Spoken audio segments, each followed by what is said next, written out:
Implausible Nature now has dice. That's right, you can get these awesome D6s made by our partner, Baron of Dice. These custom dice have the Implausible Nature logo on the sixth side and also come with square corners, which means they will roll more evenly than rounded corner dice. Head on over to baronofdice.com and use discount code IN40K to get a discount on your order and support us at the same time. Check out his full collection of dice for all your gaming needs with the link down in the description. Welcome to Implausible Nature, your home for all things Black Templar. On today's video, we are talking who are the best characters to lead our sword bros. Unfortunately, Bob's not able to join me today, but we're going to be going over who are the best leaders to attach to get those powerful buffs that our sword bros offer. As we know, they offer +1 damage or +1 attack that carries over to that character, and there are a plethora of options to choose from to attach to our sword brethren, since anyone who can join an intercessor squad can also join them. With that being said, there are a select few that are really top tier, and we're going to cover those 5 today. So starting us off coming in at number 5 is going to be the generic captain. You could theoretically also throw in a marshal here. However, we picked the captain specifically because the captain has access to a power fist, where the marshal, the Black Templar's datasheet, does not. That being said, both of them, are solid options. The power fist, I think, is a little bit better than the mastercrafted power weapon. They both have Finest Hour, which gives them an extra 3 attacks and devastating wounds once per game. So a really good buff here for this character, especially with the Power Fist going to damage 3. You could even include, an enhancement on him if you're in Righteous Crusaders, like Perdition's Edge, or in Gladius, the Honor Vehement. Now, he came in at number 5 here for us, simply for the fact that I think he is best specifically in Gladius. Why is he best in Gladius? Well, his ability Rites of Battle gives him the option to use a battle tactic strat for free once per turn or battle round, and the strats that are available to us for Black Templars, like Fervent Acclamation, would be great. Unfortunately, it's not a battle tactic.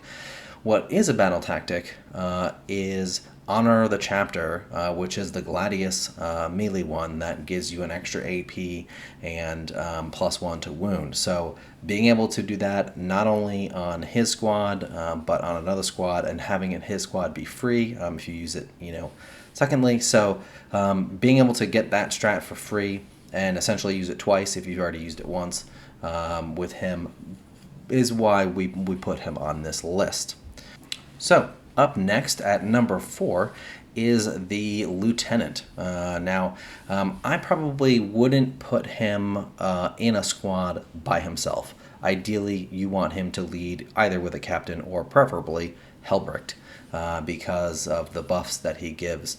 Primarily, you're going to take him for lethal hits. Those free lethal hits means that in Righteous Crusaders, we don't have to use Fervent Acclamation for that particular vow. We could get sustained hits instead, or something else, just depending on what our situation is. But ideally, he's going to be best with another leader, specifically Helbrecht.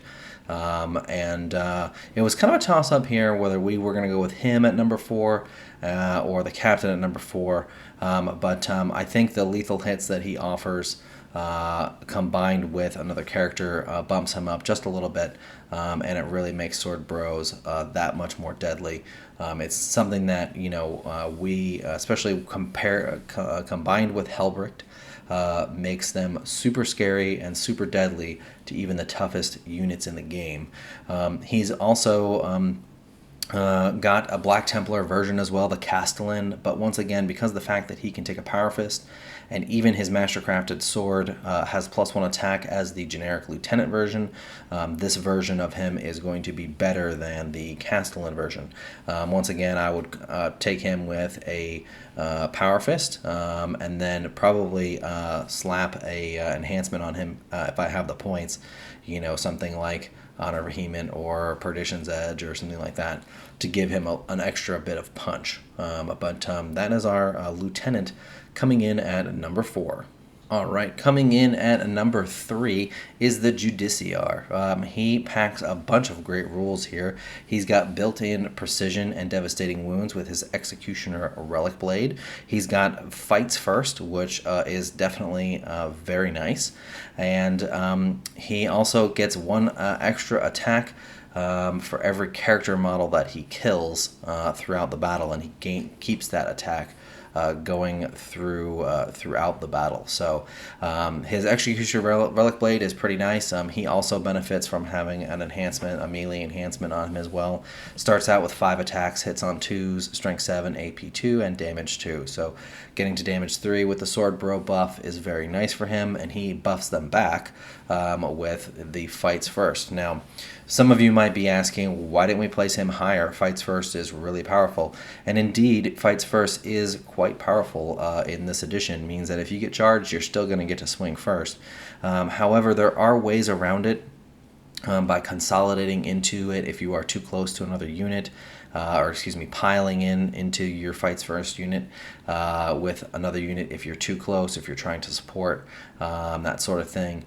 I also feel like that, and Bob mentioned this to me as well, that it can be a crutch. While it's a great tool to have, it's not something that is the end-all be-all for our melee armies. So with that in mind, that's why he comes in at number 3. He is also vulnerable to precision.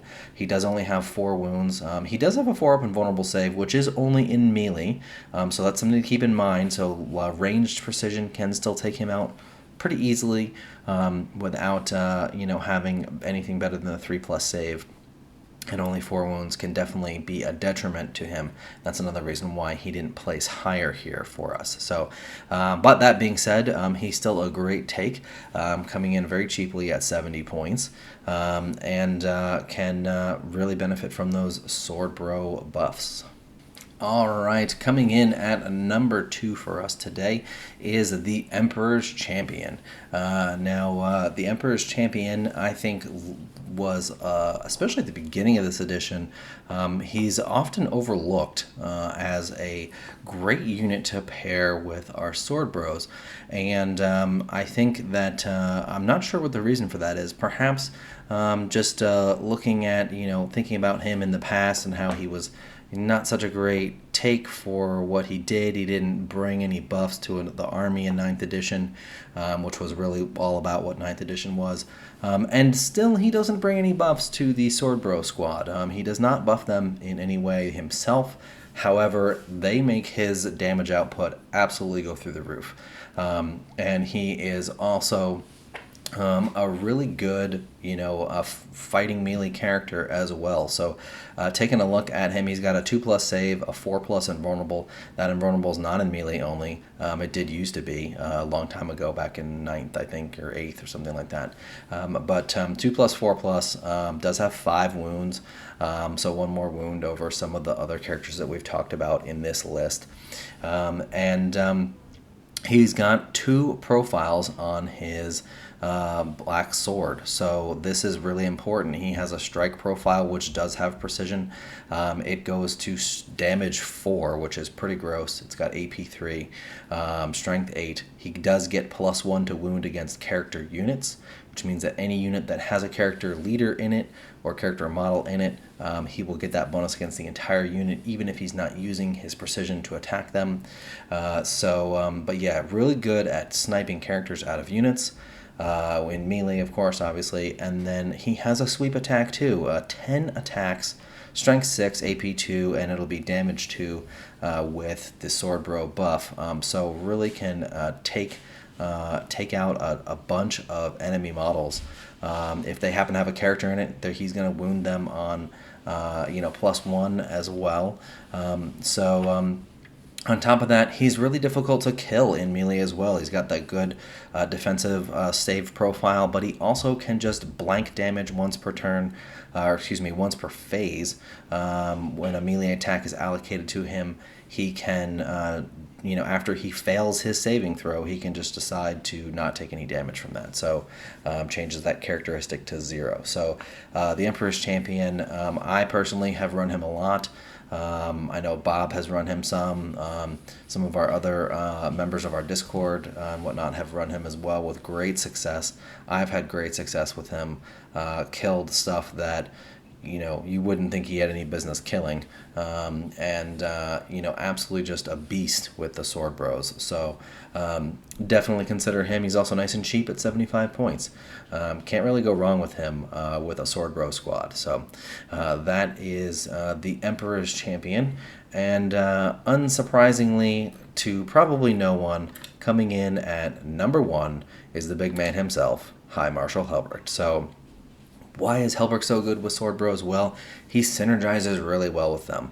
Not only do they buff his attacks with that extra damage to make him extra gross, but he also gives himself and them +1 strength and critical hits on a 5+. So if you have the aforementioned lieutenant leading the squad with Helbrecht, or you've used Fervent Acclamation, getting those lethal hits, that combined, especially if you also stack sustained hits on it, are all going to crit on 5s, and he's just gross. He does also have 2 profiles. I have done a lot of math on this, and it basically almost always works out exactly the same whether you're going one-handed or two-handed into large targets that are multi-wound. So typically speaking, with Helbrecht, I'm always going to sweep because he has a staggering 12 attacks that hit on 2s are strength 6. He doesn't lose the AP on his sweep like the Emperor's Champion does. It's AP 3, coming in at damage 2. I would rather have more attacks to trigger lethal and or sustained than not, especially hitting on those 5s. If I've oathed that target, since Helbrecht hits on 2s, depending on what what I'm doing, if I'm wounding on 5s or better, then, or 5s or worse, excuse me, I'm probably going to fish for 6s. We have a video that talks about that as well. So the other thing to note is that his strength buff applies to himself. So that means that he's going to be strength 7 on that sweep. Even against tougher targets, the only targets that really he's going to lose any wounding rolls to is going to be tough 14, which there's very, very few of in the game. So most of the time he's going to wound on 5s anyway. Against tough 14 you probably would go sweep, or excuse me, strike, just to get the extra +1 to wound there and wound on 5s versus 6s. But the vast majority of the time the sweep is going to be much better. And then on top of all that, he just does free mortal wounds at the beginning of every single fight phase. So that makes him just that much more deadly, and allows him to pick off, wounded units and things like that without really even having to swing his sword. So yeah. So that's it, guys. That's the video. Hope you enjoyed it. Let us know down in the comments what you think. Do you agree with us? What do you think of this top 5 list? Are you having success with a character we didn't mention? Let us know down in the comments. Don't forget to like and subscribe and do all the YouTube algorithm buttons and whatnot. Also check out our Patreon. We have a great set of benefits for you, including free merch, exclusive dice, that kind of thing. So come on down and check that out, as well as our Discord. We've got great discussions going on every day in our Discord. So don't forget to check that out. Thank you so much to everyone, especially our patrons, for supporting us. We couldn't do this without you guys. So until next time, keep on crusading.